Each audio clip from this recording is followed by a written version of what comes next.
Castell de Xàtiva, any 1276.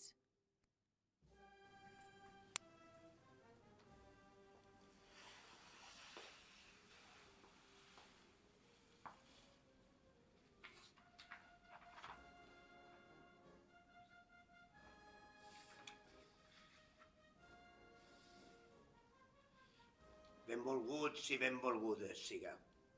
Vassalls i súbdits d'aquest nou regne meu, el de València, crec que no es calen presentacions, no? La meua cimera de drac a hores d'ara ja és universal i suposo que tots els presents m'haureu reconegut de seguida, no?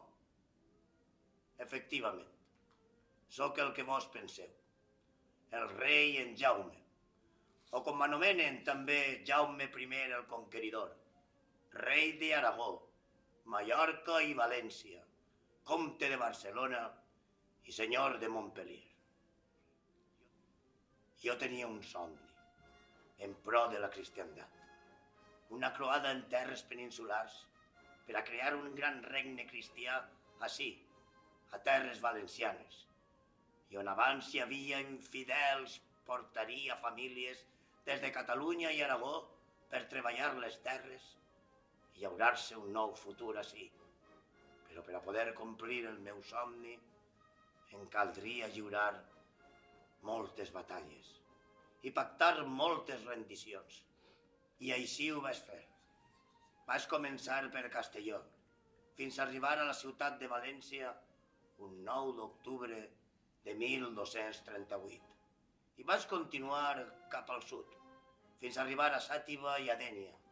I just allí vaig conèixer el que seria el meu digne adversari, encara que em pese admetre, conegut pels seus com el visir de les muntanyes, el Blau, Alasrac. Per guanyar aquelles terres em calia pactar amb ell, i per això vaig enviar el meu fill major, l'infant Alfons, perquè signara un pacte a l'any 1244. És aquest que tinc entre les meues mans. En ell li demanava que m'entregara alguns dels seus castells i rendes, i jo li deixaria altres de per vida per a ell i la seva família. Però aquest sarraí traïdor no va complir la seva paraula. Maleït siga per 100 anys. Es va atrevir a rebel·lar-se contra mi, contra el rei, i em va prendre els castells de Gallinera, Serra i Pego.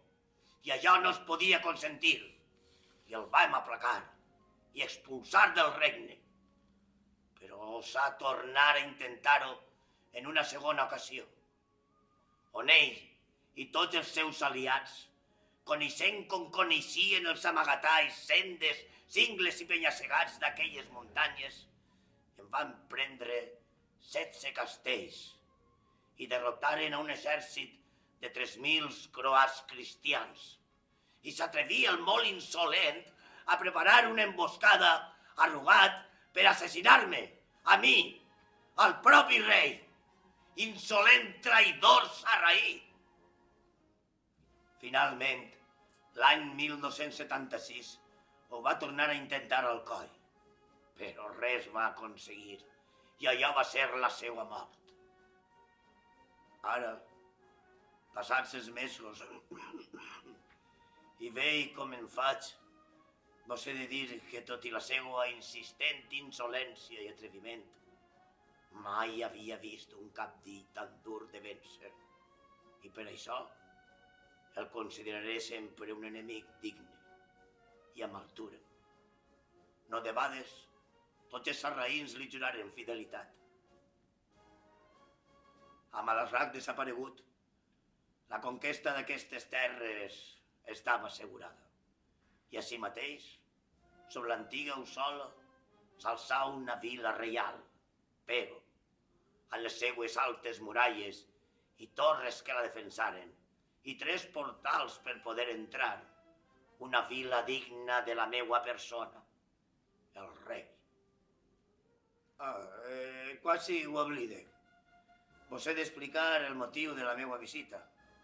Avui estic ací perquè els moros i cristians de Pego m'han demanat que vinga a contar-vos el que vos han preparat. I clar, jo no podia negar-me perquè no tots els dies a un li fan un gegant de la seva persona. Ja l'haureu vist a l'entrada de l'escola, no? Quasi 4 metres mesura. Que barbaritat. Quina preciositat.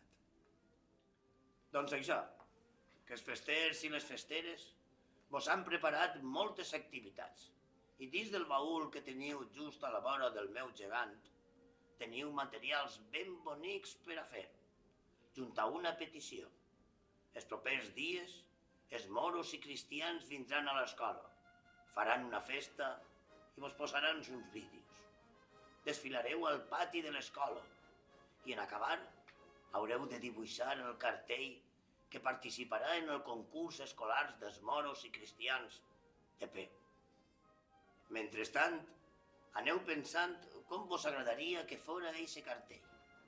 Aneu practicant i les mestres i els mestres de plàstica us ajudaran a tindre ben ideat el cartell que eixe dia haureu de fer i entregar.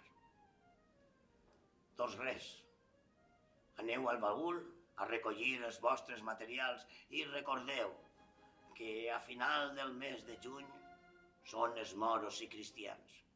I si voleu, podeu eixir amb els tratges especials que teniu just al costat del baúl. Sols haureu d'emplenar la bulleta que els vostres mestres vos donaran. Ui, comença el compte enrere perquè la història de nou prenga vida i la música ompliga els carrers del vostre poble. I la meua persona, aquest rei benevolent i benaurat, s'acomiada de vosaltres, tot esperant que la sort vos acompanyi. Que la sort vos acompanyi en aquestes festes que celebreu i on rememoreu les grans batalles que entre Alasraq i jo, el vostre rei Jaume I, vam haver de fer per aquestes terres.